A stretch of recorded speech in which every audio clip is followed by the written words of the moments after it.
Welcome back to Iron Suits. Most business owners think building a body should be straightforward as building a company, hire the right people, delegate their tasks, and get results. But here's the problem. You can't outsource discipline and you can't delegate your reps, not reps.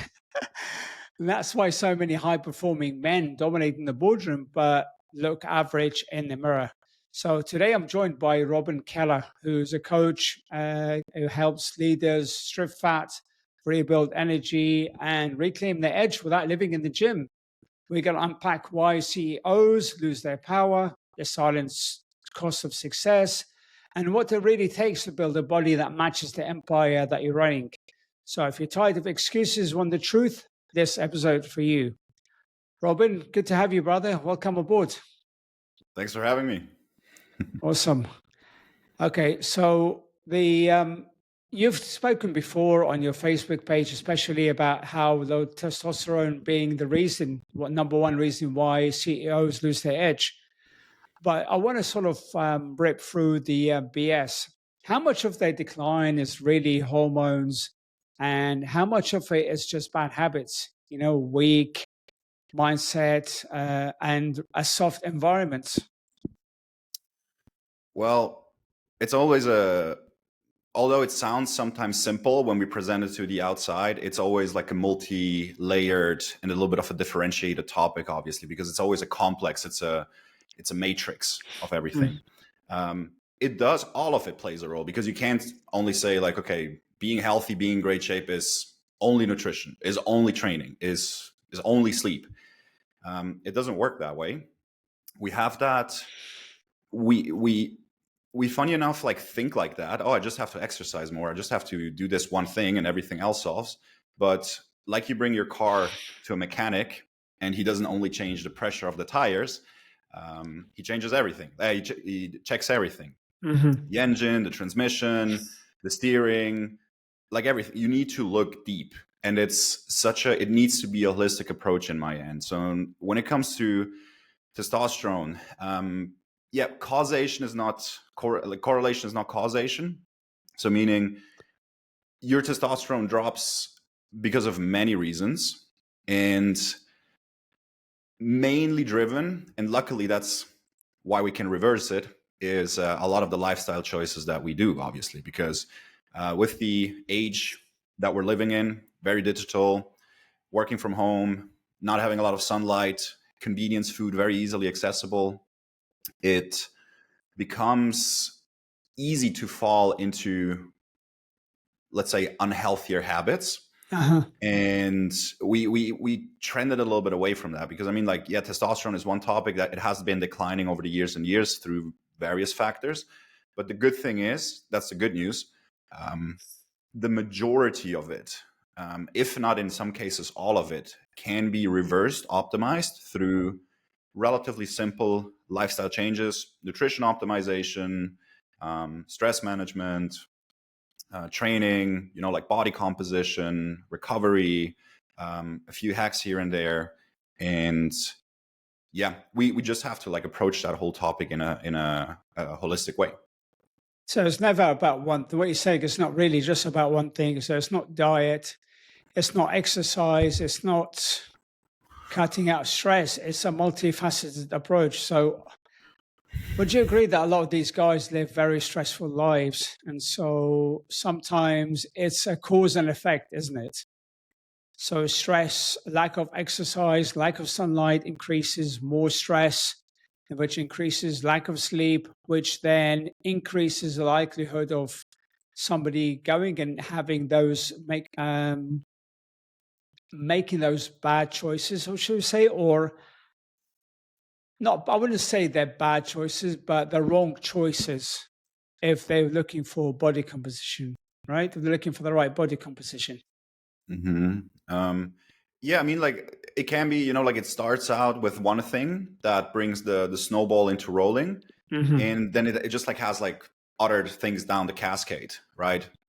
For a lot of these guys, for a lot of high performers that I also work with, initially a lot of it starts because the increase in responsibility, family, work, they're not a lot, they cannot or it makes it more difficult for them to allocate time towards their exercise routines, to eating on a schedule, getting enough sleep. And if these all things slowly by itself like get in a little bit of a worse position, everything else will follow as a natural consequence.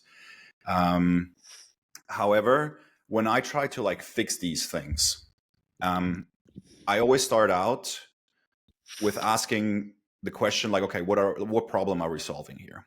What is the problem that we're solving here? Because you maybe see that too. Often you hear like vague statements as like, oh yeah, I just want to feel better. I want to feel, I want to be fitter and everything. Okay. Like, what is the actual tangible outcome that you want? Like, you want to decrease body fat. You want to wake up in the morning energized. You want to be able to sleep the night through without waking up. You want to bring down your cholesterol levels, your glucose levels. So they will all have an element of each of them: nutrition, training, recovery, but it will modify the protocol with different importance and different priority, I would say.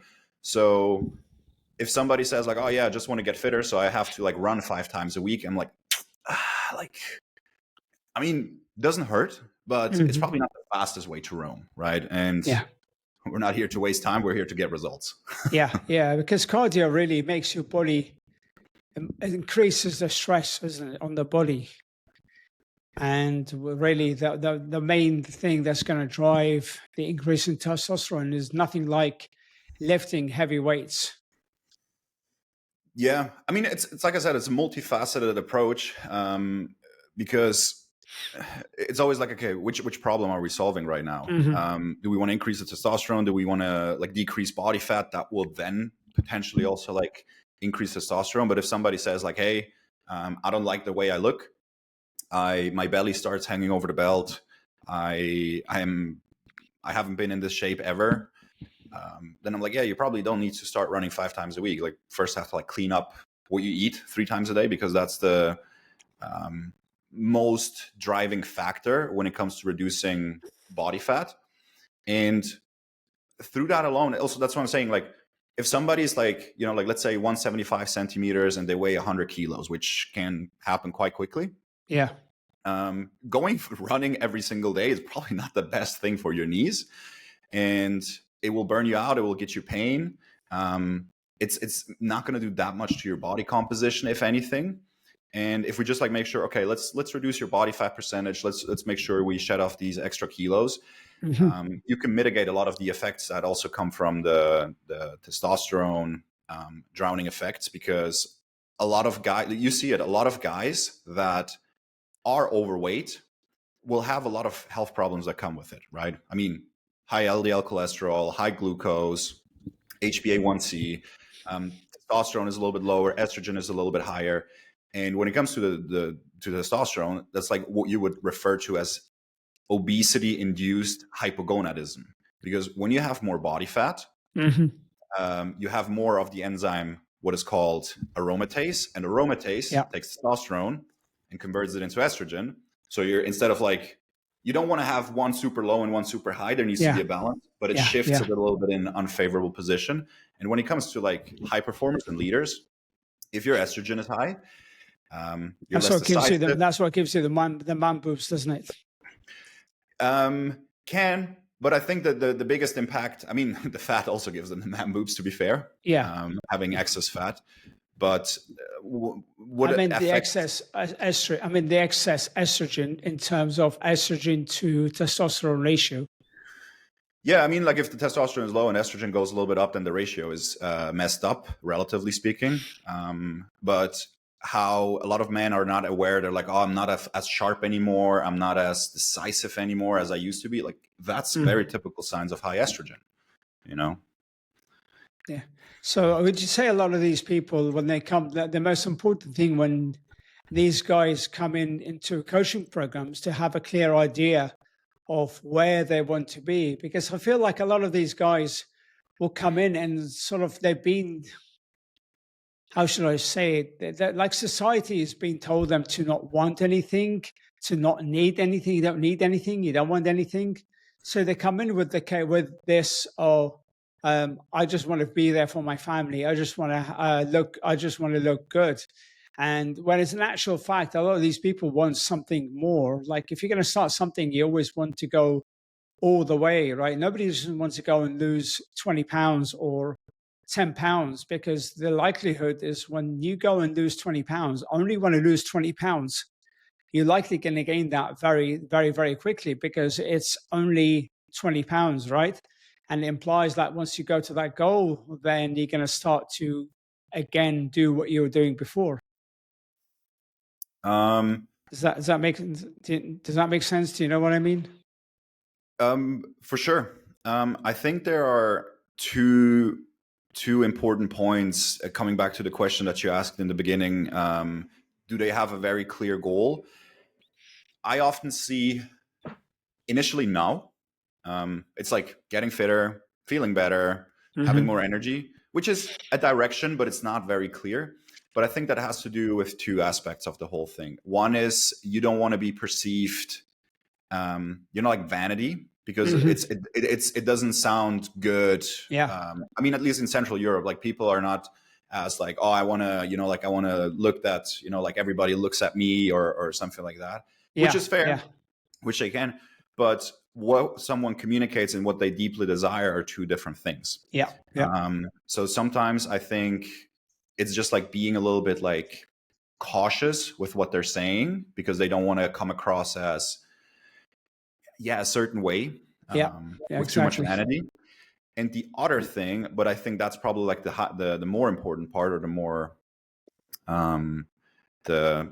more present part, is they want to be careful with what they're saying, because they don't want to speak out something that they think they cannot achieve. Yeah. Because when you're working in a leading position, high performer, C-level, business owner, you're the leader. You have authority. You have a face to lose, maybe, and obviously that also comes naturally with a certain degree of ego. Not saying ego is a bad thing or a good thing, but it's just normal to have that if you're in a position like that. And admitting or speaking out a target that is in your mind right now not achievable is instinctively a dangerous thing to say for someone, right? Yeah. Because if I'm like, oh yeah, like, I mean, theoretically, nobody would say no if you could be like, okay, if I could wave a magic wand and you're going to have a six-pack right now, like everybody would take it. Everybody. Yeah. But What in if their I mind, fail? Yeah. What if I set this goal and I'll fail? What if I say something and everybody will look down on me and say, "Oh, you didn't get this." So it's like that self-doubt, isn't it? self-doubt. And actually, I want to like maybe add a third point is men are not aware of how fat they truly are. And I say that with all the love, because I often see like everybody like that starts with my program, they're like, oh yeah, I want to lose 10 kilos. That brings me into a healthy range.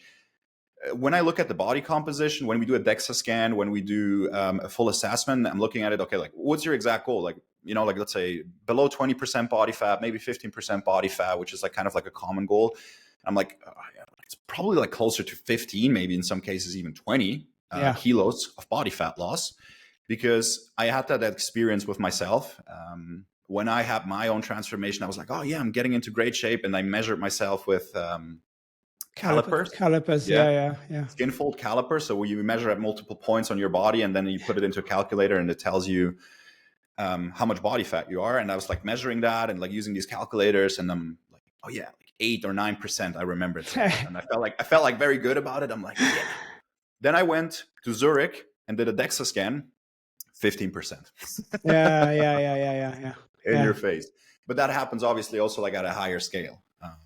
So yeah, there's usually always more fat to lose than someone think they need to. I had the same thing. I thought I had only 20 pounds to lose. That was last summer, not this summer, 2024. I thought I only had 20 pounds to lose. So 25 pounds later, and I'm still losing fat. I'm like, dude, what's going on? I didn't even look. I swear, I didn't even look that big. But that shows how much like we underestimate. Probably by like if we are ever underestimated by close to 50%, then to the non-trained eye, I'm sure it's going to be way more.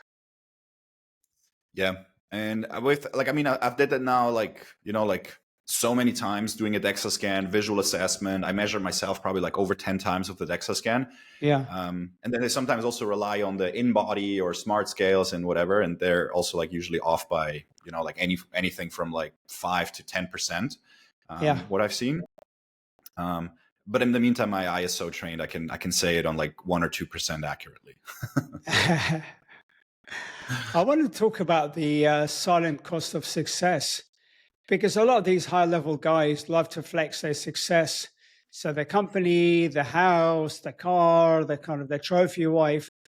But what's the hidden tax? Like, what's the real toll this achievement takes on their health, their energy, and even their families?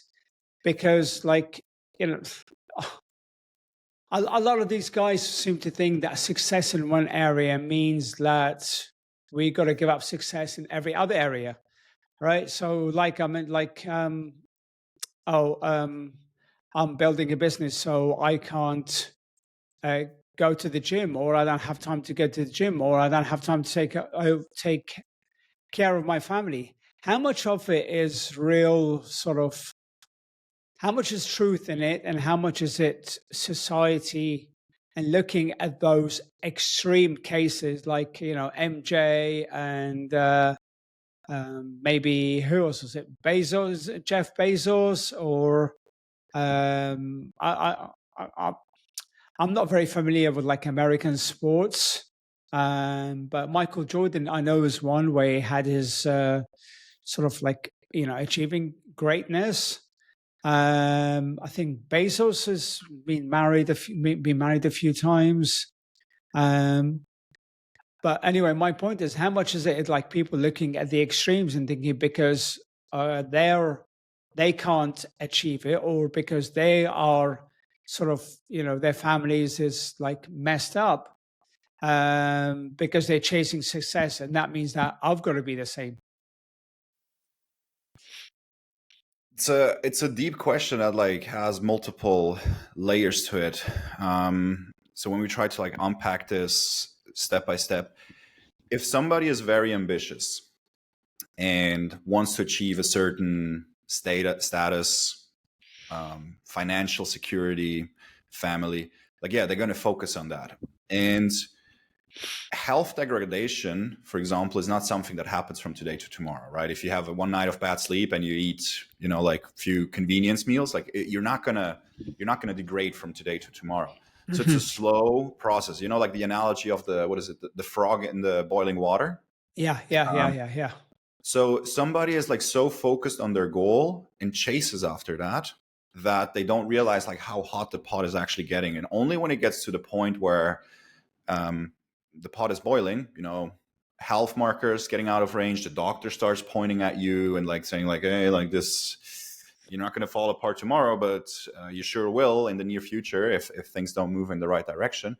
So it's just like um, it's such a multi-layered thing, because we're also not being taught, to be honest, in school, how to eat right, how to um, yeah, we all had sports classes, we all had these types of things, but it's not like as much engraved as like, I don't know, like geometry or like history or something like that, where this problem like starts on early already.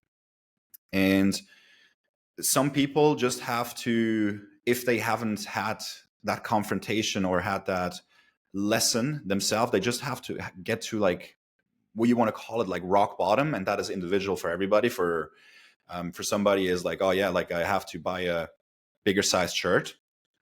That's rock bottom for me. I had people that had already 2 heart attacks and they were not like, like willing to change to some degree, which was like Wow. insane Yeah, to think to me.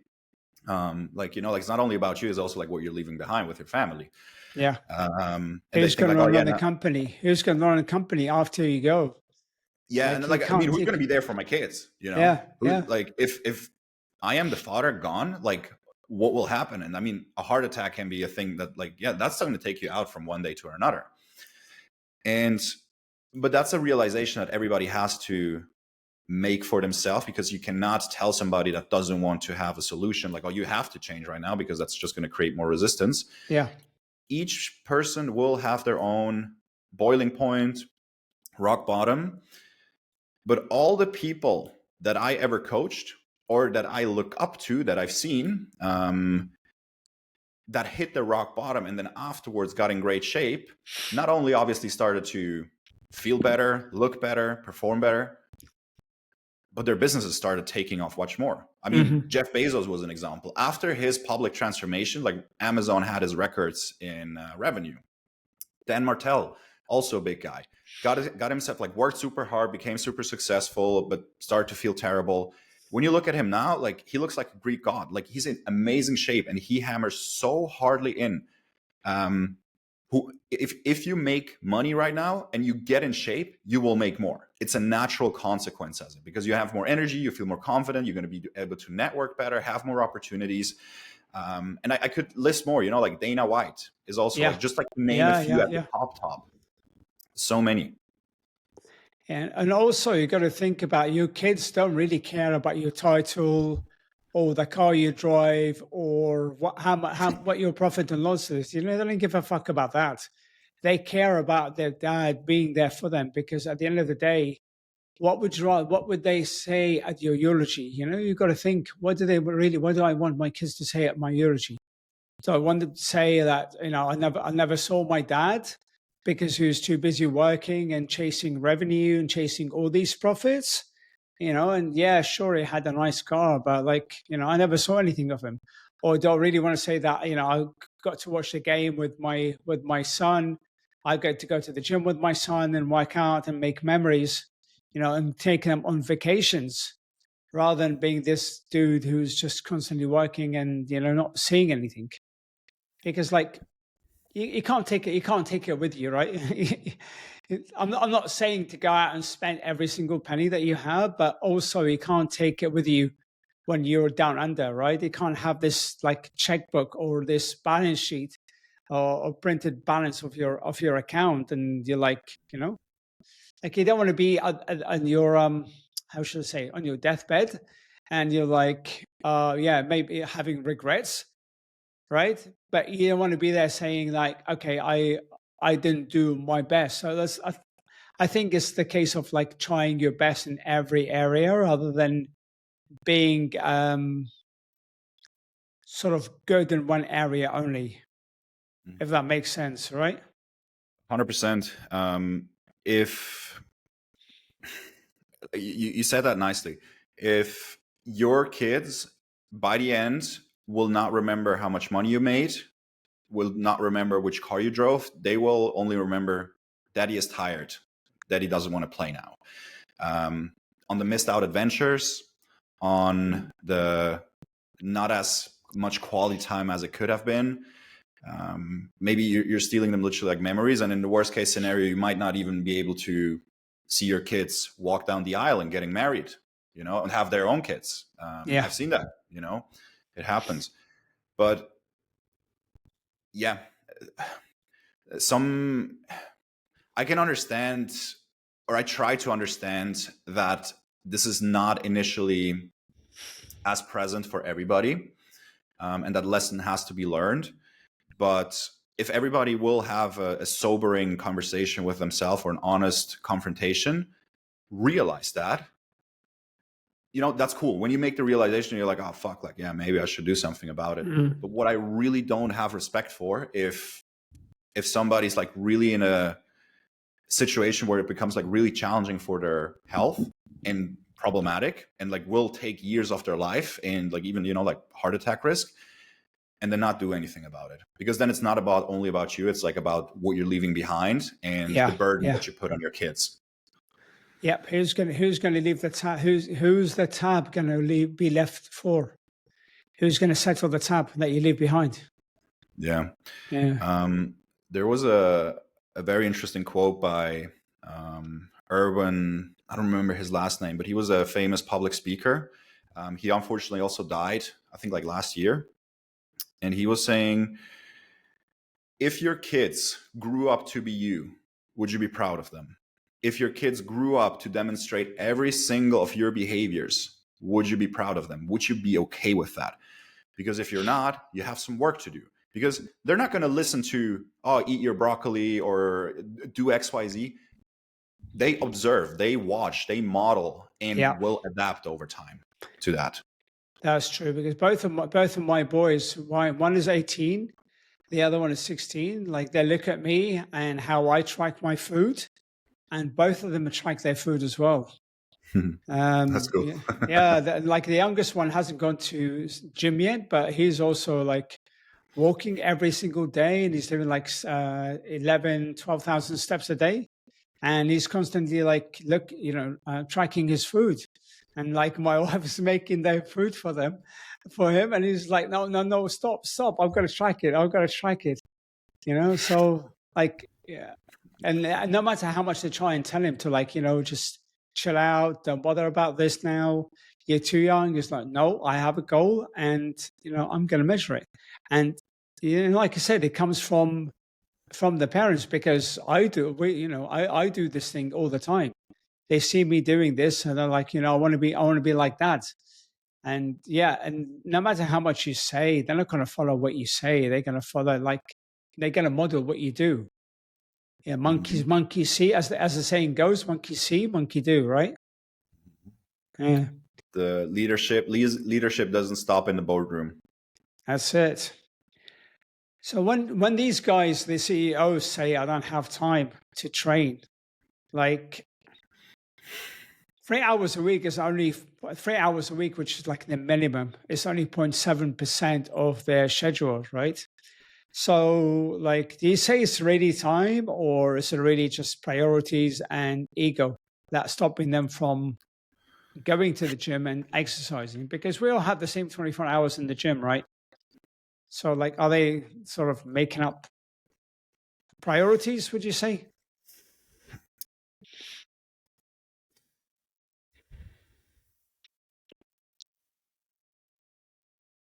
I can understand why it can feel sometimes that way if somebody says, I don't have the time to work out. Like, I truly do understand, because if you're working in a higher position and you have responsibilities, you have teams, you have a family, and like a lot of responsibilities, I know that it can feel like you don't have the time.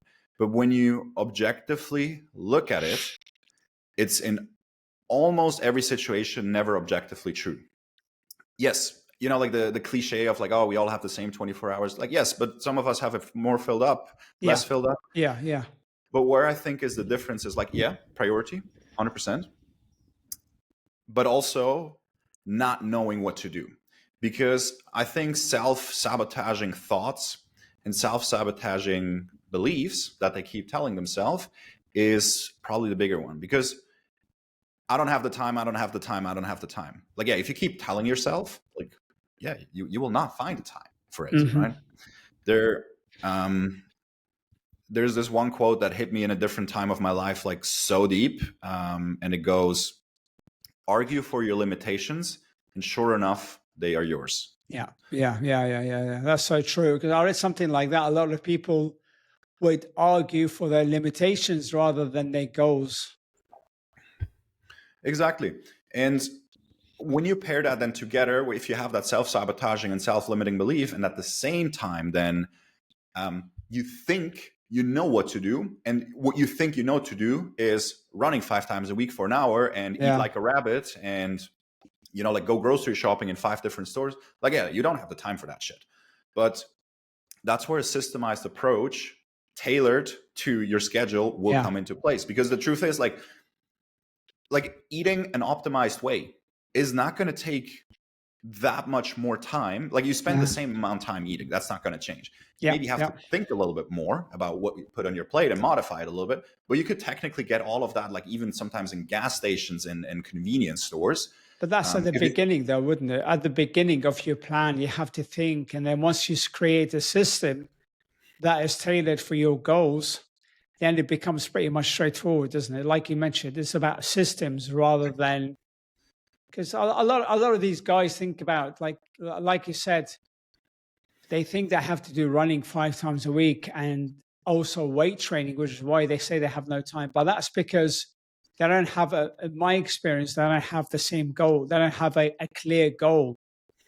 We go back to what we were Mm-hmm. talking about before, where it's vanity. They think it's vanity to go and admit that they want more, right? Mm-hmm. Would you say that's true?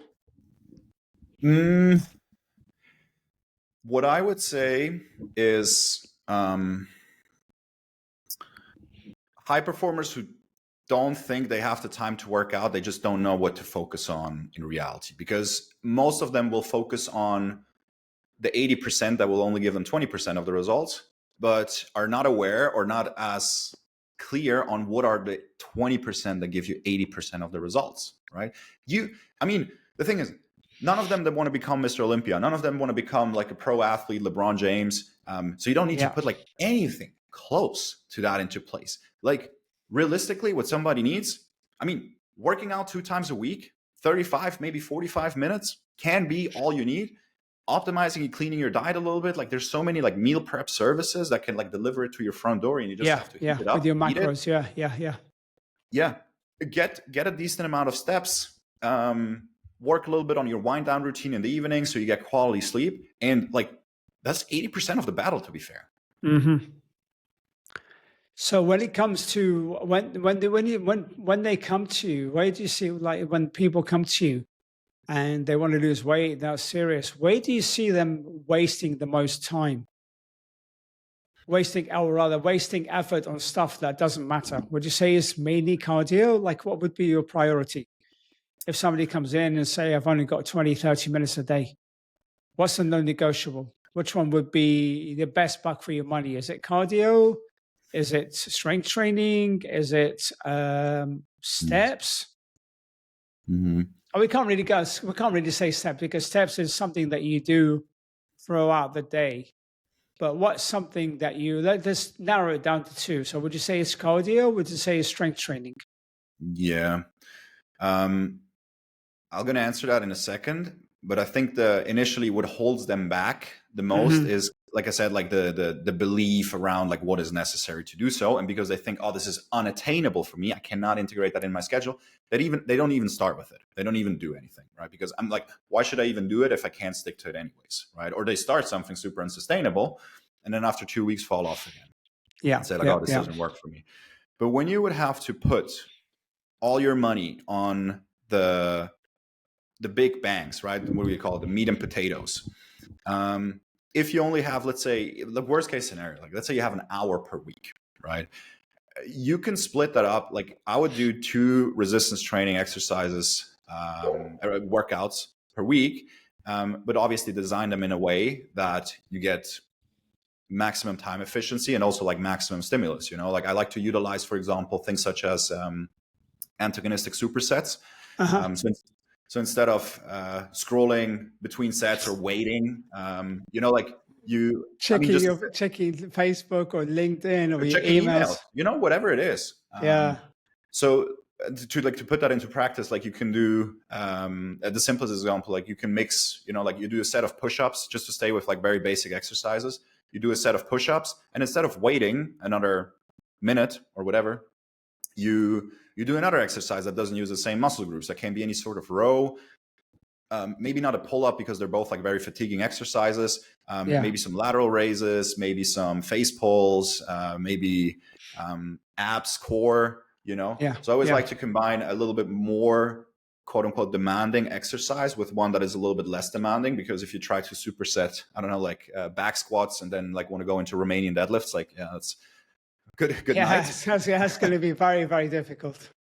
Good night, yeah. Or Setup, not there's to mention the setup as well. You got to take it off the what do they call it? Off the bars on the side, and then you got to put them down the on the equipment. bottom, yeah, and then take off the weight. So that's gonna like take off the time. Yeah, that's why I generally do mostly like I barely don't do barbell exercise. I mostly do dumbbell because it takes so much less time. So I Yeah, always yeah. combine, let's say, usually a machine Hmm. with a dumbbell exercise, or a body weight with a dumbbell exercise, because you don't have to occupy 2 machines at the same time. Yeah, yeah, And yeah, because especially if you're in a busy gym, and you can keep the dumbbells right next to your machine, and nobody's going to interrupt you if you like keep working out. It's going to work great on your muscles. It's going to give you a good pump. It's going to train your cardiovascular health at the same time, because if you've done some heavy antagonistic superset style of training, it's Yeah, gonna yeah. it's gonna work on your heart too, and you're gonna breathe. You're going to be You know? blowing. You're going to be blowing hard. Exactly. So Yeah.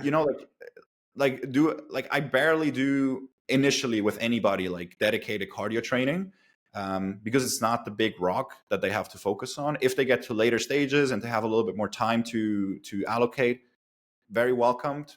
Hmm. But like I said, like usually we always have to default to the things that, the big rocks, right? What are the 20% that drive 80% of the results? Yeah, And yeah, if somebody works out twice a week in the gym and doesn't do any cardio for 6 months, 2 times a week, it's still better than running 5 times a week for 2 weeks and then giving yeah. up on it. For sure, for sure. Yeah, yeah. So I want to touch on the extremes because you mentioned the extremes. Like we talk about sustainability, right? But like, let's get real here. A lot of guys still chase 75 hard, keto, carnivore, or some next shiny shortcut. So how do you help them stay lean and strong when life gets messy, like with travel, pressure, and chaos? And why do these guys resort to these so-called shortcuts? I mean, like every day I see these guys on Facebook doing 75 hard and like putting a kind of a calendar, right, and a tick box like done. It's like it feels like a lot of people haven't really like they chase this badge of honor, right? They want to chase this badge of honor in like doing something hard because it's gives them a sense of control. The sweat, the grind, the kind of the thing is it's especially with A-type personalities, like they love this kind of thing.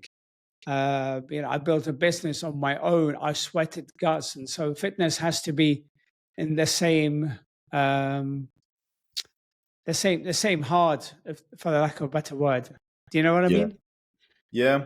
Um, I think it's multiple angles that play into that. I think in general, like having a challenge, like what do you want to like 70 hard? I don't even know what it's called. I know it's like David Goggins challenge. Yeah, David Goggins. Yeah, In Central Europe, I don't get exposed that much to it. I don't see it that much in like Switzerland or the Central European region. Like I hear it rarely.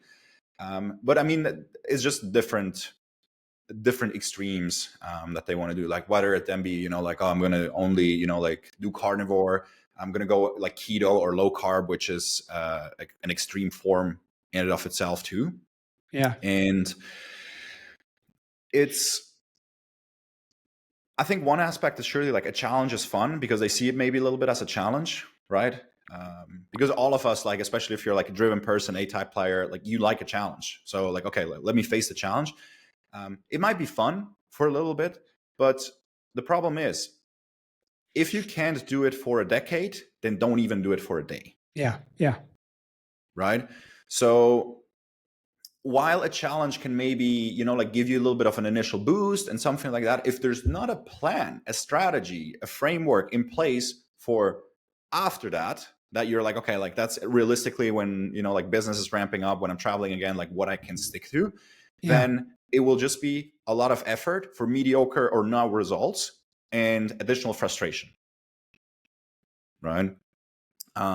So what I do generally, like with myself or like with my members, is we start from the get-go, like all the questions, all the initial plan that I'm putting them on. The questions that I ask always first is like, okay, like if things ramp up again, if you're gonna travel, if you're gonna if shit hits the fan, will that still be the same like that? Like they say, like they're like they start, I don't know if you saw that, like they're super motivated, they're like, oh, like I want to work out now 5 times a week. I'm like, no, you won't. Like, mhm, no. Like, let's start with 2. If you're consistent, we'll ramp it up to 3. yeah, But yeah, it doesn't make sense to put you on a Rocky Balboa program and like have you, like wake up at 5 a.m. and like do an hour fasted cardio or something like that. It's not realistic. yeah, Like, I mean, yeah, again, like it doesn't work. The thing is, like, I mean, yeah, it can work, but if you can't stick to it, if you have the best quote yeah. unquote plan and you can't stick to it, it's not going to do anything for you. Yeah, exactly. It's a case of, okay, we can try all these tactics, but how much of these tactics can we really do, like, are going to move the needle? So I always like to think there's like a continuum. Is it called continuum? Yeah, continuum line. And so like, which side of the line are you? Are you looking to get on stage, or are you looking to lose like 30, 40, 50 pounds? And so if you're trying to do tactics that works for someone who's going to get on stage, then does it really give you the best return on your investment and time investment and effort investment? Like, it's really fast cardio. Can it do anything for you? The answer is no. Hmm. So do you think that these guys, especially the all or nothing guys, are the most fragile? Because like the moment life punches them back, travel, stress, family, like the whole system just collapses. Um, so I want to ask you, what does resilience look like compared to fake intensity? Um, Resilience is not something that you build up from one day to another. And resilience, unless you're forced to it, to living that for the rest of your life, is also not something that's going to happen in 75 hard or an extreme approach that your environment puts you into. And you have to kind of like learn how to survive on it. Because in those situations, like, nobody has to survive on 75 hard. Like, they choose to do that. It's, Yeah, it's not like you're being thrown into a jail and like you have to make sure that nobody's like, like that you're never dropping the soap or something like that. yeah, Like, yeah. that, to paint a picture, like make a little bit of an extreme case. So it has to start like with everything. Like all of us, like who went to the gym to the first time, we're not putting like 100 kilos on the bench. True. We're not trying to become the CEO if we just like graduated high school or college. There's levels to it. So, and with that also, like, you need to like ease into it. It's interesting that like they understand a lot of these principles of like learning, putting in the reps, doing repetition in so many other areas, but when it comes to their body, their health, it's like, okay, let me either do like nothing or become Rocky Balboa. You Yeah. know? And the crazy thing is, then what they don't realize is like, okay, like it doesn't take that much initially for you to see results, right? We rather go the path of least resistance, and have you get wins, have you get results, make you feel more energized, stronger, hungry for more, and then build up on that. That's like how a progressive, sustainable approach will work for you long term. And if the additional step is too much, okay, we just go back to what was at work before. Simple, right? And through that, the side effect is like resilience. I mean, it's a big word, it can mean a lot of things, but your overall resilience in life, if you're getting in great shape, more energy, better recovery, all of that, it will level up. Even like Hmm. without any additional resilience training, in terms of like you having to go through difficult stuff or having training or workshops or whatever, it will just be a natural byproduct. Yeah, because also stuff like 75 hard is not really like life, isn't it? Like, you fail, then you go back to the beginning. It's punishing failure, isn't it? And it's, how should I say, endorsing, is that the right word? Endorsing the all or nothing mindset, right? Because the more that you do 75 hard, the more that you want to do to, like, okay, I failed, so that means that I'm like, you have this conversation in your head, like, okay, I failed, so like I'm a failure. Or it's either I go to the gym 5 6 two workouts a day, or it means that I fail. In life it doesn't work like that. And it's okay, can you do it for 75 days? Anybody can do something for 75 days, right? But I always like to say that 75 hard is 365 soft. Because what you're going to do on day 76, right? If you don't have a system, right? Okay, there are some crazy guys who will go and do like the Live Hard program and et cetera, et cetera, et cetera over time. But like, why? When you can achieve just as good results without having to go to the extremes, right? They can enjoy steak, you can enjoy whiskey, with dinners with clients. Like imagine going to client dinners and saying, "Oh yeah, sorry, I've got to get my steps in now. It's 10 to midnight. I've got to go and get my steps to my second workout of the day." Or like, I fail. A lot of the rules, I get where they make these kind of programs, and it's more of a mental toughness. Where I think people go wrong is when they try and use it to lose weight, and they think that it's a badge of honor to go and sweat and do something really hard. Like walk in the snow for like 45 minutes and do an outdoor workout or something, or go to the gym 7 days a week. But really, like you said, if the system is not, the process is not sustainable, the outcome is not going to be maintainable. Because you're going to lose weight training twice a day, but how long can you continue that for? Eventually you're going to want to rebel, and your body is going to be like, what the fuck are you doing to me? I want to go and enjoy enjoy whiskey. I want to go and eat ice cream with my kids, whatever it is, right? Yeah. Yeah, I think again, like I think it starts in the mind with like the expectation of like what is needed to get there, and then the approach of like I said, I'm not too familiar with 75 hard. I know David Goggins. I know about like that some people do some sort of like hard thing for 75 days. Like I don't know, wake up early and. Like, oh, Andy Frisella, don't you? No. Yeah, you haven't heard. Okay, yeah, and it comes from Andy Frisella. There's 75 hard programs. Andy Frisella's program. Yeah, you see, like I didn't even know. Yeah. I don't care about that It's got really good podcast. Real AF. He used to have the MF CEO project podcast as well. That was all like business before he switched to more of a political side podcast. But yeah, that's his program, basically 75 hard. Yeah, and I think for somebody that lives and breathes that, like, yeah, you can get obsessed with something and like become the extreme of that. I mean, as a high performer, as a business owner, you have to also become a little bit over obsessed about your business, about your product, about your company. Yeah. But most men, they don't want to become over obsessed about their health and fitness. They just want to be in like great shape, not feel like trash, wake up energized, and like fit into a smaller size shirt. And then a 75 hard or whichever extreme approach, just like to their mind, probably promises them like, okay, if I be this strict and everything, like then it will work. Which, yeah, like short-term perfection is not what's going to get you there. It's like consistent imperfection over time.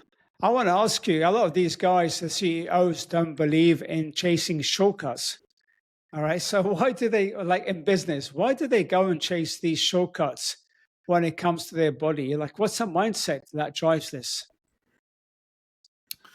I think, like I said, like initially, like the expectation around the topic, because if I do something like very strictly and very hard, then I must see results from it. But they forget about the question, like, okay, what I'm going to do afterwards. The other thing that is maybe like interesting to highlight, and it's like right now a little bit present in my mind, is I mean, in the era that we're living right now, like access to the internet, AI, social media, lots of content. I mean, it's true. I mean, there is like so much noise out there. It's insane. And especially if you're not somebody that is educated on the topic. I mean, I look at the stuff and I cut through the noise, right? I know what works. I studied nutrition. I've been doing this for years. Like, I know if somebody's like a charlatan or if they're like saying something legit. Yeah. But the average user that has other priorities in their life, they don't know that. And the thing is, like, we see these people, I would literally call them charlatans on like big stages. There was just literally, as we're speaking, yesterday was a podcast released on the Diary of the CEO, one of the biggest podcasts in the world, right? Yeah. With a cardiologist, an Indian cardiologist. He seems to practice in the US, but like he's ethnic background is Indian. And I swear to God, I've seen so many different like charlatans already before, like I'm not going to name them right now, but just like, like spreading misinformation. But I've never seen a podcast preview that is so full of shit like this one episode right now. Because the only thing that is kind of correct what he's saying in the beginning, for example, it's like, oh yeah, visceral fat is bad for you. Like, yeah, we can all agree on that. And then he goes into like, oh yeah, like we're over our overconsumption of fruit causes cardiometabolic disease. The fructose, that's why we have fatty liver. Like just that, and you know, like he says that with such a Yeah, conviction. yeah, yeah, He's yeah, like yeah. so serious about it, and he's like on such a big stage. People are like, oh damn, what does that tell people? Oh, I shouldn't eat too much fruit. Like Yeah, yeah. nobody eats too much fruit. We don't have an overconsumption of fruit. It doesn't exist. And then afterwards, he also goes into things we haven't touched on, you know, like low carb, keto, all of that. To me, at least, fasting goes into the same direction. You know, they think, okay, fasting is this magic thing. Like after X amount of hours, like I'm going into autophagy and I magically burn Yeah, fat. yeah, yeah, yeah, yeah, yeah. He hammers that in too. Like he says, like, oh yeah, after 12 hours of fasting, your body starts to tap into your body's Autophagy and fat all these resources. autophagy and all these things. Yeah, yeah, yeah, yeah, yeah. Yeah, I mean, it sounds fancy and you can explain a mechanism that kind of makes sense, but fasting in and of itself, like if you're eating a maintenance calories, like you can fast all you want, it's not going to do anything. It's just like time restricted eating, which can have other benefits if you, for example, like cut out, you know, like eating too close to bedtime and it helps you sleep better, it helps stop your heart rate drop. Awesome. But he's standing there and he's like, the best way to lose your visceral fat is to fast for 12 hours because that's when your insulin goes down and that's when your body starts to tap into body fat, which is just like wrong. It's just, that's it's the same as wrong. Eddie. That's the same as what's his name? Eddie Abu. Do you follow Eddie Abu? Yeah. If you ever watch him on Instagram, this guy is hilarious. Like the stuff that he comes up with is like, dude, who gave you like a platform to speak on? Because you've got no clue what you're doing. And this is a professional bodybuilder, by the way. This is not somebody who's like come off the street. This is a professional bodybuilder. And the stuff that he comes up with is like, oh my God, like, but yeah, going back to Stephen Bartlett, he's on the what was the program called? Gosh, I forgot the name. I forgot the name. It was on a program here in the UK. I don't know if they have. Gosh, where people go and like audition for like a business or something, and they Shark get Tank. Yeah, similar to Shark Tank. Yeah, similar to that. I forgot the name of it now. Anyway, but yeah, I haven't watched that interview. I will go. I will listen to that tonight and see. But yeah, yeah. I don't know if you can really get too fat from fruit. I don't think anybody. I don't think anybody eats too much fruit. Yeah, it doesn't happen. It just realistically doesn't happen. Like the thing is, like you can explain a mechanism why it makes sense. The thing is, like we can all have a mechanism for anything, right? You can you could if you argue on mechanisms, you could argue that exercise is bad for you because exercise produces inflammation and inflammation is bad for your body. We all know if you exercise, cortisol is bad for you, right? Yeah, all of that, you know, and you can always, but the thing is like, okay, what is the actual human outcome saying? What is the actual, like, when you look at the population, the maybe like somebody that doesn't, the easiest thing that somebody can do if they're not sure about health misinformation online is like, okay, if I hear a statement that says X, let's say eating too much fruit causes cardiometabolic problems. Yeah. Okay. To kind of like self-check that for me, look at the populations who eat too much fruit. I've never seen, like, let's say the people that eat only fruit, fruitarians, right? I mean, I've never met one, but apparently they exist. They're skin and bones, you know? Yeah. They're skin and bones. I mean, it's obviously in and of itself not a healthy diet to only eat fruits, but like all the people, like you literally see the more fruit they eat, generally the healthier they are, you know? And the problem where fructose from fruit becomes a problem is so high that you would have to eat so much fruit that you will start missing out on other nutrients, and that then actually becomes the problem. You know, like you're not eating enough protein, you're not eating enough like your polyunsaturated fats, you're maybe, you know, like you're not getting like all other micronutrients. And that's then kind of like the main problem, not the presence of the too much food, but the absence of the other. Where people go wrong is they don't understand. They think a calorie is a calorie, and it's not really a calorie is a calorie. I mean, yeah, when you're trying to lose fat, it's a calorie as such, but it's not the same thing because, like you said, if you're going to miss out on on eating fat, then that's going to affect your hormones.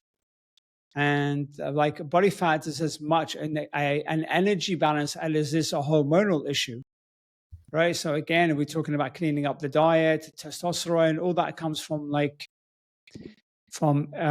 eating fat, right? Yeah, I mean it's part of it. Anything, it's.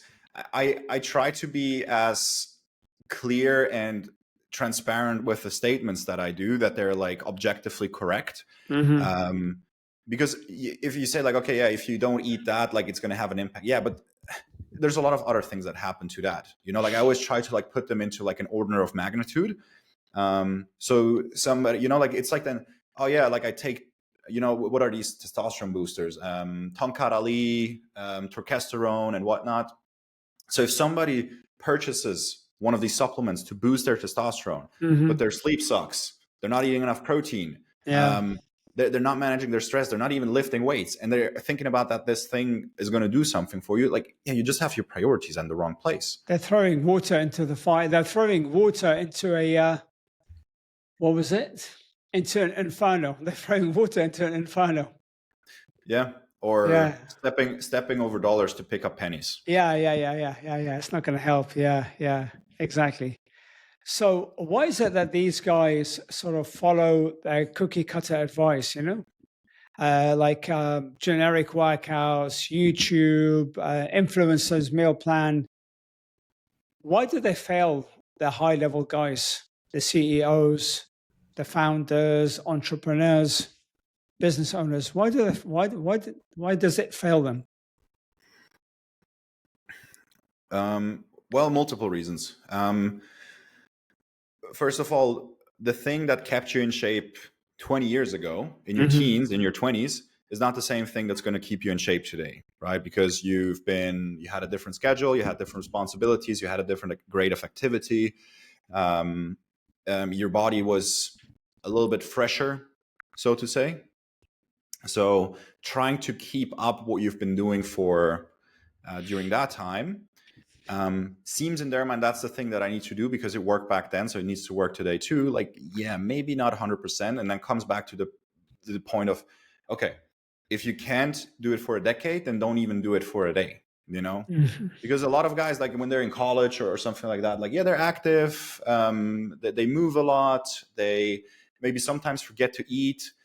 They don't have a wife waiting for them at home, having the meal already ready. Yeah. You know, they don't finish up the plates of the kids that are non-existent at that point. Yeah. So it's so many environmental factors that come into place.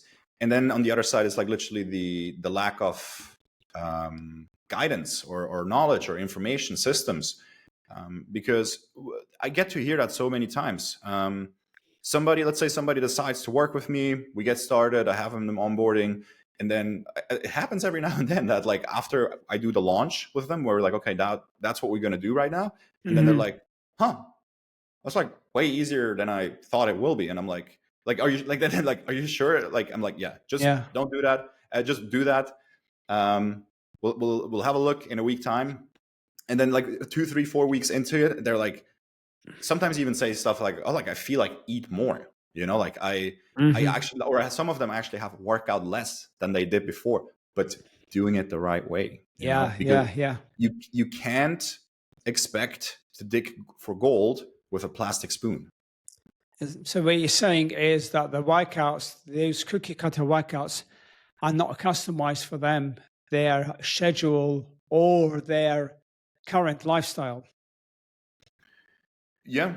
Not made for them, not for their goals. I've seen sometimes guys like they follow the same yoga program from their wife and expecting that to do anything for them. Like, yeah, like, I mean, if you want to meditate and center yourself a little bit, yeah, yoga is a great thing. Yeah. But if you want to get in shape, like, it's just a waste of time. Yeah, that's true. So with regards to, like, this is the same thing with calorie calculators. is that a lot of these guys will go and use AI, and AI is great, by the way. Like I've spoken to so many guys, and like who want to work with me, and they tell me, "Oh, I'm doing great with nutrition." Okay, what are you eating? I follow macros set by AI. Okay, how much progress have you made? Not great. Still got a lot to lose. Okay, so okay, when we come to unpack it, why are they still looking average as fuck even after using AI? That's supposedly something that is very correct, so to speak, the best thing since sliced bread. Well, it's because it's not customized for their, like I said, it's not customized for their lifestyle. So AI doesn't know how hard you're pushing in the gym. It doesn't know how much sleep you get, how much stress, how much what was it? How many diets you've tried before in your life. And so all these factors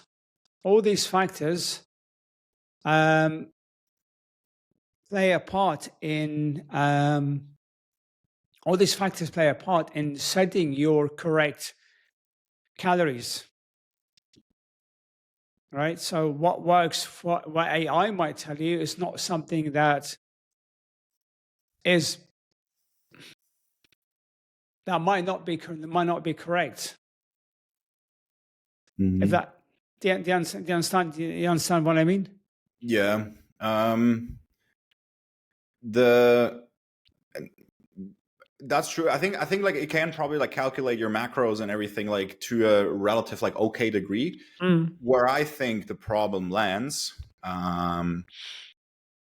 first of all, is like that's maybe my personal approach. I don't track macros with my clients at all. Okay. I get them to understand what they are. I get them to understand what it means, like like high caloric foods, low caloric foods, which are high protein, which are having like unfavorable macros, but they don't track them unless they get to the advanced level and they want to get like to lower body fats, like below 15, 14, 12, 10 maybe. Yeah. Because I think only then it really becomes like a little bit more necessary. Before that, I think personally, and especially given for their lifestyles, it's unnecessary. And it just creates for them like a little bit of frustration in a lot of situations, because when you're in a restaurant, like have fun tracking your macros, and a lot of them, they eat out a lot, like they have these finger food networking events, they have dinners, like go into a restaurant, like I can track macros with my eye, like very well, right? I've been doing this for years. I just enjoy doing it for myself because that's how I function. But basically almost none of my clients do it for themselves, and they still get like amazing results, because I rather focus on the things, okay, what can you do in a day-to-day practice?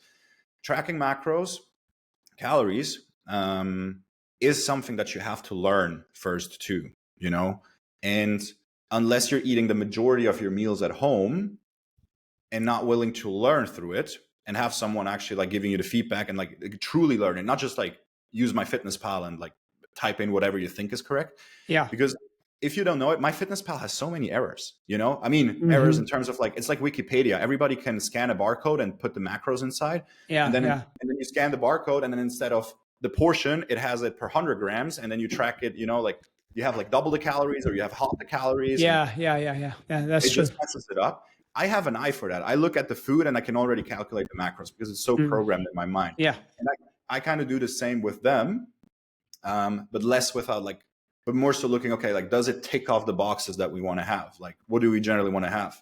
High protein and like a lean protein source in every meal, right? High fiber foods. I have like a unique like framework that I use with them that takes a little bit of time to like explain initially, but it's much easier to implement, especially if you're traveling and you want to keep it simple, right? Yeah, I do sort of I do more sort of tracking macros. But going back to your point about restaurants, is I teach control, not perfection. So like again, I enjoy tracking macros, and I go away quite a bit and eat out at restaurants. I don't track when I go to restaurants. If I'm at home, then, or I'm staying somewhere and I can track, then I'll track. But it's mainly about control. You don't have to track every single calorie. Like I was in Marbella back in August, and we were eating out 4 times a week. We ate burgers, we ate Indian food, we had steaks, we had whatever. Um, and I didn't try. I don't know how much. I don't know how much a frigging burger was. How many calories? It maybe 1,000, maybe 1,000 calories, maybe 700. We had ice cream as well. But what I did was control what I had in the beginning of the day in terms of my macros, in terms of the food choices that I had. So similar to what you're teaching, eating more Mhm. protein, keeping the fats lower during the day. So then you have more of a sort of keeping your budget low in the bit, and how should I say? Yeah, keeping the budget, spend a bit less during the day, so we can spend more during the evening. Yeah, and you surely like you have more knowledge on the topic than most people who want to start to get in shape, Mm, right? Like I don't need to tell you like that. Like you probably should have some protein in your day. I don't need to yeah, tell you that you need some fibrous vegetables that make sense to like fill you up a little bit, right? And uh, that's where you will automatically have this like programmed in your mind, even if you think about the calories or not.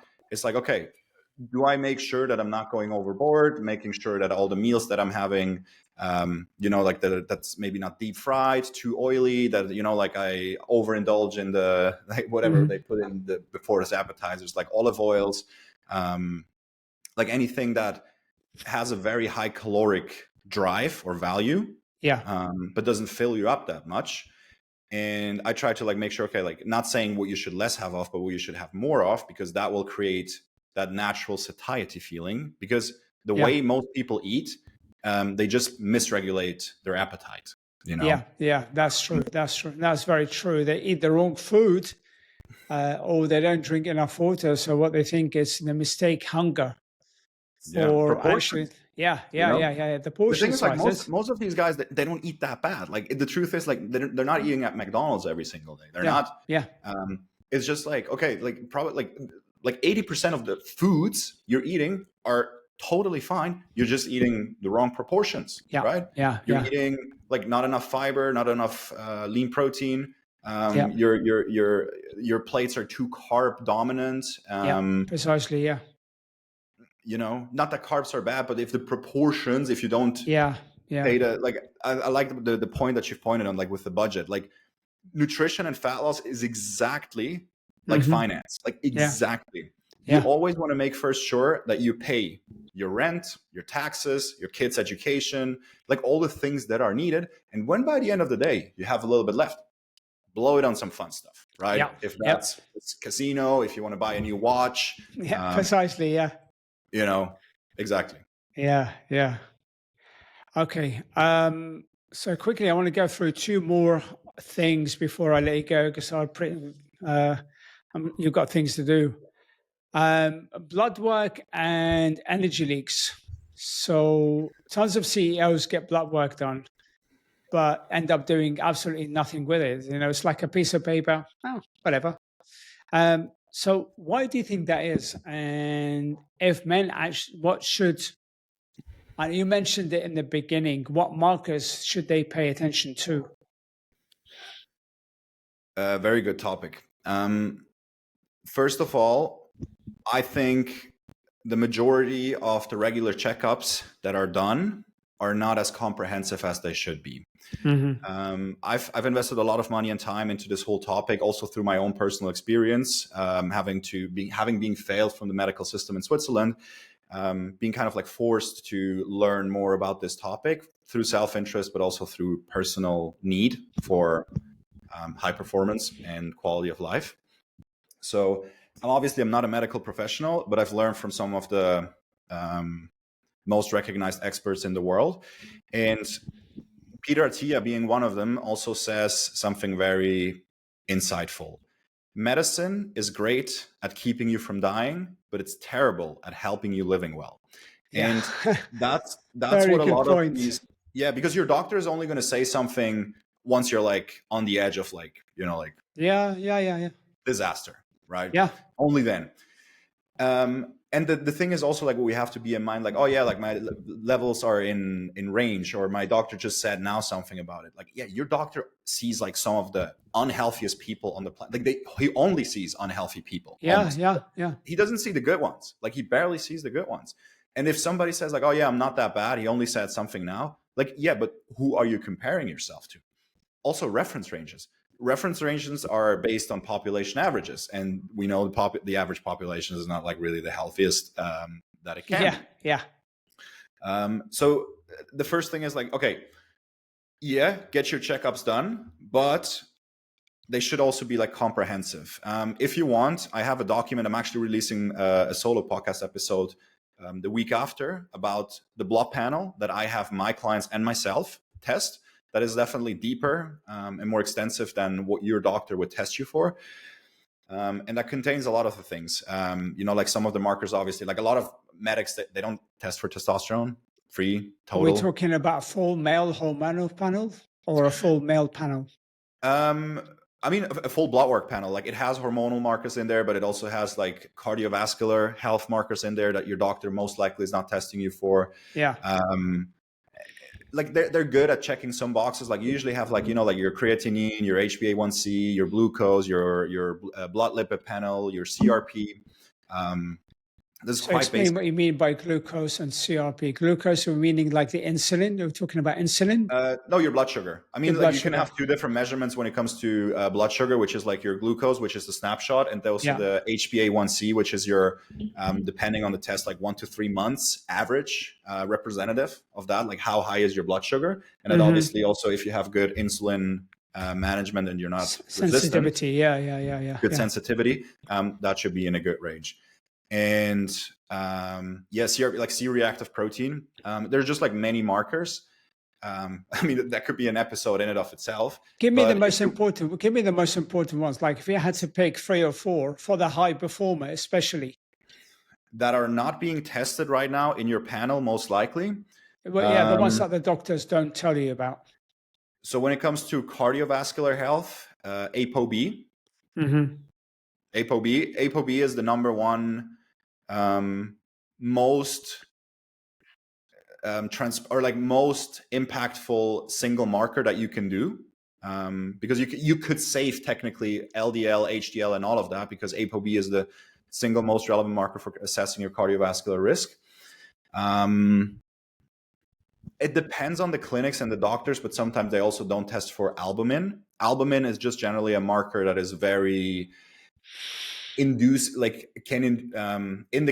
of someone's general health. And for men, if you have that tested, you want to be somewhere around the 4.5. Then that's a decent marker. I mean, testosterone free and total. Ideally assessed over LCMS and not immunoassay. This is just like the machinery that they're using. Immunoassay is more common in most countries. They don't have even LCMS accessible. The analogy that I just want to not to try to go too deep into it, but in Europe they definitely won't have that, especially your the local. It depends where. I mean, I've been in like a lot of Swiss clinics. They don't have it either. You have to like specifically ask, just like the high end clinics. The explanation between an immunoassay and that's maybe also interesting for blood work in general is the smaller the particle count or the more sensitive a marker is. For example, like free testosterone, like you don't have a lot of that. Like it's very important, but it's so little in your bloodstream. And what you're doing with an immunoassay then is you're trying to you're taking like a typical kitchen scale, like the ones that have like a spring inside and like you put something, is it 210, is it 220, I don't know. And you're trying to measure grams with that, so it becomes very difficult.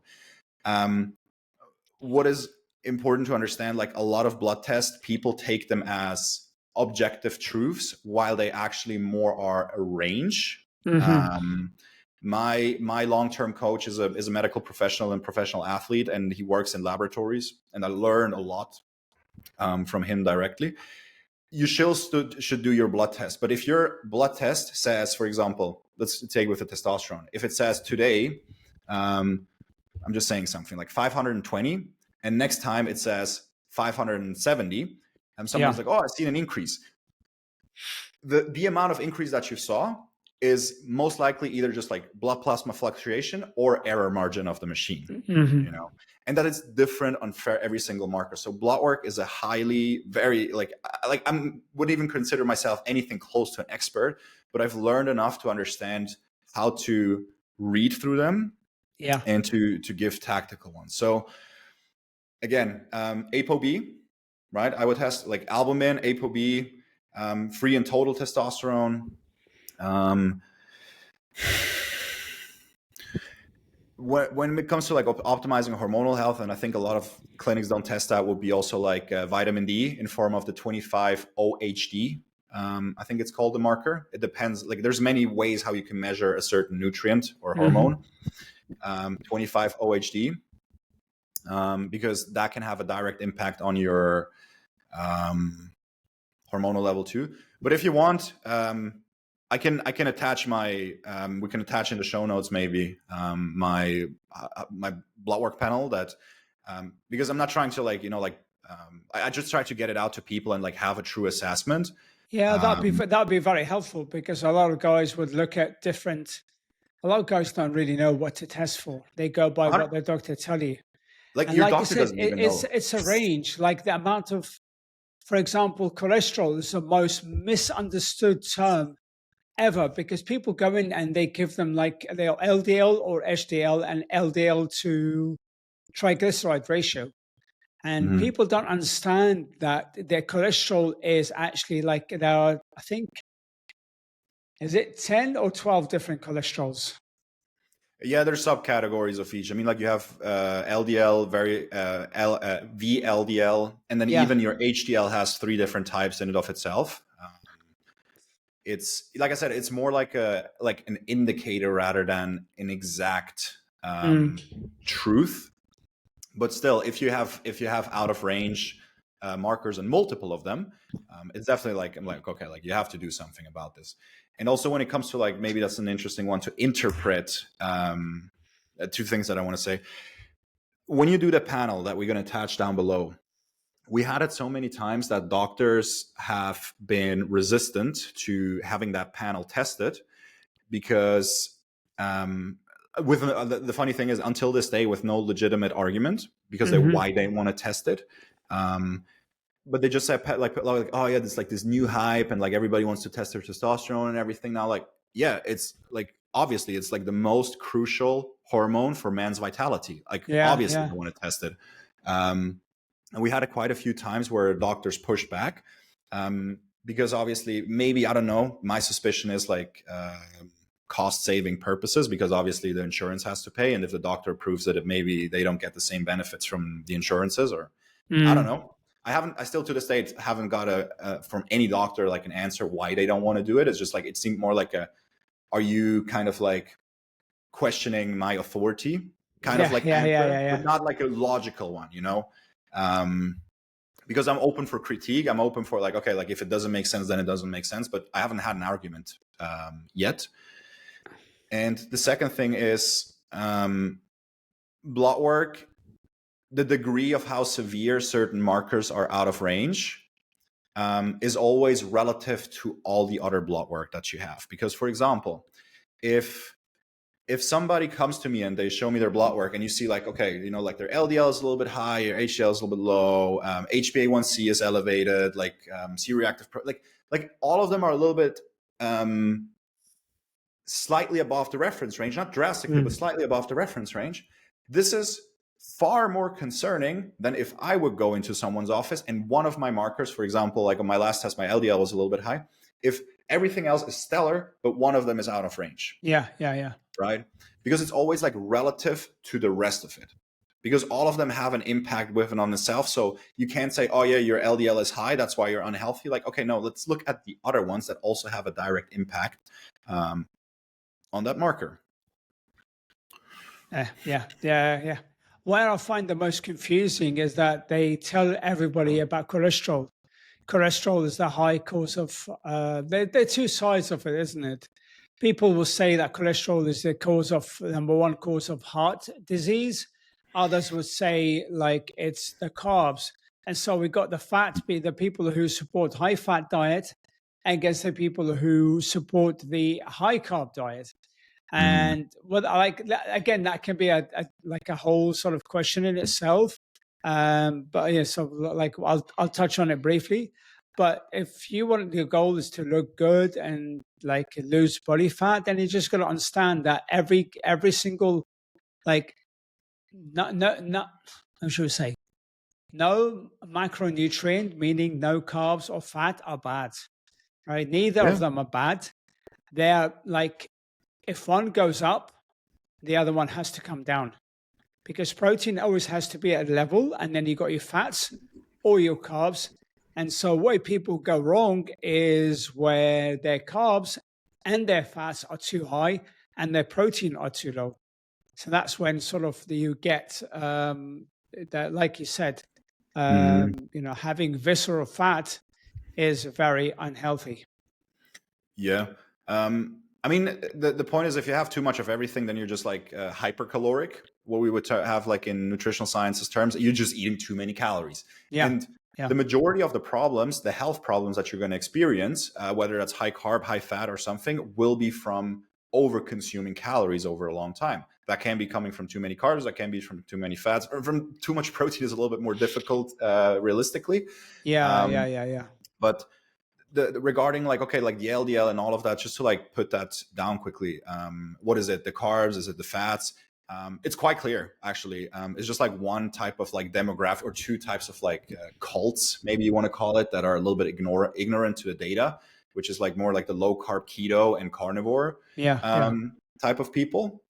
Because it's undeniable by now that yeah, carbs seem to be the problem, because if you have high blood sugar, that's a problem. And that's why, like, oh yeah, like it's called the sugar, Yeah. what is it Yeah. called, the sugar Spiking your blood disease. sugar. Spikes your blood sugar, yeah. But the problem is, like, the sugar only becomes the problem once there's another problem already existing. It Yeah. only Yeah. becomes the Yeah. symptom of it. Because how do we get insulin resistance, metabolic syndrome, heart, any sort of like chronic cardiovascular disease? All of them, or most of them, to the big degree, originate from consuming too many calories. And usually, if people consume too many calories, they also consume it from sources that are maybe not the healthiest. Yeah. And these sources, they have a lot of saturated fats, trans fats, and saturated and trans fats, even in an isocaloric diet. We both know what that means. That means you're eating at maintenance, Yeah. right? Yeah. Yeah. So even if you eat at maintenance, but you eat quote unquote too much saturated or trans fats, you will still get what we call arteriosclerotic buildup, which is essentially like the insides of your blood vessels Arteries. Yeah. Yeah. Yeah. starting to build plaque. So when you eat carbs and they enter your bloodstream, they can't go into the cell because it's blocked, and then it remains in your bloodstream. And that's what we call then like having high blood sugar and insulin resistance, because the pathway into the cell is covered by plaque buildup. Yeah. Yeah. Yeah. Gotcha. You Yeah. know? Yeah. Yeah. Yeah. And this is where, again, I want to touch on cholesterol, because people don't understand this. It's not straightforward as having high cholesterol, meaning that you've got a risk of heart disease, because cholesterol is linked to high blood sugar. So if you have insulin sensitivity problem, then more likely that your cholesterol levels are going to be skewed. So this is where your doctor usually goes to the symptom and not the cause. They Yep. treat the symptom, not the cause itself. Yeah. Yeah. The medication and the lifestyle interventions. Yeah. Yeah. Yeah. Yeah. Yeah. Yeah. Basically, like I said, your doctor, their concern is to keep you alive. And Yeah. so it's a case of, okay, what's the best thing that we can do? It's medication, right? And when you see so many different people a day, 30, 40, however many people a day, then you don't have time to Oh yeah. explain everything to everyone, explain to them, Exactly. okay, your lifestyle is this, and have a full report. Mm. So, I mean, that's maybe like also like if somebody like, yeah, you can have genetically a little bit like a higher LDL, for example, than somebody else. These genetic variances, they do exist, and they're not as meaningful as they sometimes seem. That doesn't mean they're irrelevant. Yeah. An easy way how you can find that out is if you're on your next blood test, because you might be like you haven't tested that one yourself until now, or most people, is lipoprotein A. Okay. So it's like LP, and then I don't know what you call that, but like a small a, Yeah. Yeah. Yeah. LPA, Okay. Yeah. and Yeah. that's a marker that's like almost entirely genetically set up. Hmm. And you also usually only need to test that once in your life because it's not it doesn't change that much. And if you have your LP small a, and then you like that gives you another. That's like, okay, what does this marker say? So I can interpret the rest of the data. You know, there's so much we could technically go Yeah. into, I but know we can go on about it. Yeah, we can go on. Okay. So beyond the mirror, for the man that lost 30, 40 pounds, maybe even more, what does it do to their business? I know you mentioned it earlier, but it's worth asking it again at the end. What does it do for their business, their marriage, and their leadership? your body is your permanent business card. And if you will, you can say like, oh, I'm still confident, I can still work, I still built a nice business. But yeah, if you objectively take two people, two leaders, let's say exact same qualifications, same background, same responsibilities, same educational degree and all of that, you put them head to head. One of them out of shape, unhealthy, um, looks like a bag of potatoes, and the other one looks great shape, energized. Um, if you put these next to each other, there is no doubt that Yeah. the one that is in great shape will do better in any life, in any situation. And it's also what we're instinctively and biologically are primed to. We judge someone within, depending on which scenario, but like we judge someone within 0.1 to 5 seconds. We form Yeah. a Yeah. solid Yeah. Yeah. opinion Yeah. on Yeah. somebody, and we're still biologically or like millions of years of evolutions are still with us. Being healthy and in great shape um, signal status, signal what is it called? I want to say something else. It's like not only in the business aspects, but also in the mating aspect, Yeah. right? Yeah. Yeah. Yeah. Yeah. Yeah. Yes, vanity can be a nice thing if you want to look good, awesome. But there is no doubt about the fact that when you're doing great in business and you get yourself in shape, you will do better if nothing else changes about the business. 100%, 100%. And it's not just vanity. It's society has been suppressing us for years, right? To say that it's virtuous, virtue signaling to like to want abs, to want a six pack. It's not vanity. It's like it will do so much for you if you go and get a six pack. It will do so much for your business because you like fitness is a force multiplier. So you get good in one area, you're going to go in other areas. Your wife is going to look at you differently, right? And Mhm. then her friends are going to look at you like, "Holy fuck, what does he do?" You know, I wish my guy can like be like yours. You get looks from everyone and respect as well, because like the biggest flex is having a six pack and being able to run with your kids, Yeah. right? Being able to keep up with your kids. Yeah. I mean, you like having a six pack. In my perspective, like not everybody needs to have a six pack. In my opinion, it's cool if you want it and if you want to go for it, awesome. Yeah, But just like being in, you don't need, but a lot of people will say I don't need, when in actual fact they want to. But like we touched on earlier, they're afraid to admit that, yeah, and um, and that's the kind of reason why they do stuff like 75 hard, they do Ironmans, they do all these 5K races, right? Because there's something is going on in their head. They want to prove something to themselves. It's a distraction mechanism. there are a few uncomfortable questions or uncomfortable situations that all of men in these situations have had experience or still experience, right? Mm.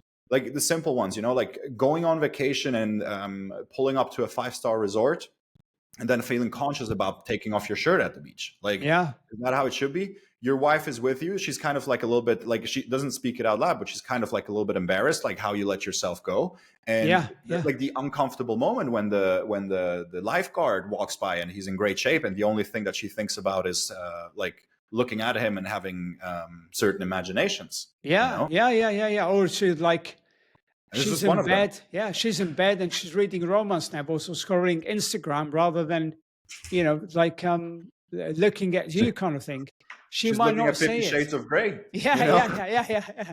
She might not say it out loud to you, but she definitely feels it. Like, this is not the guy that that I married.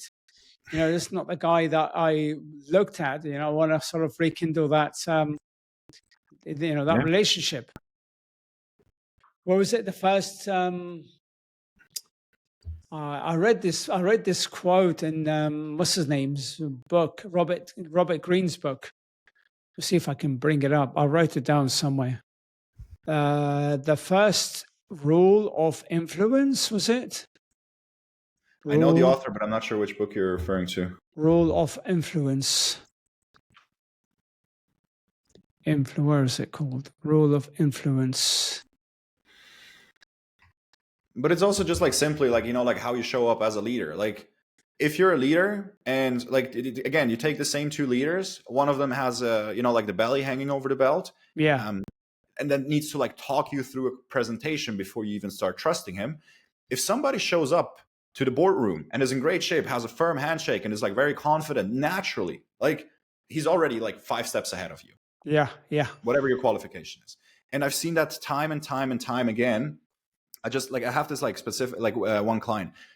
He was in a medium-sized company. He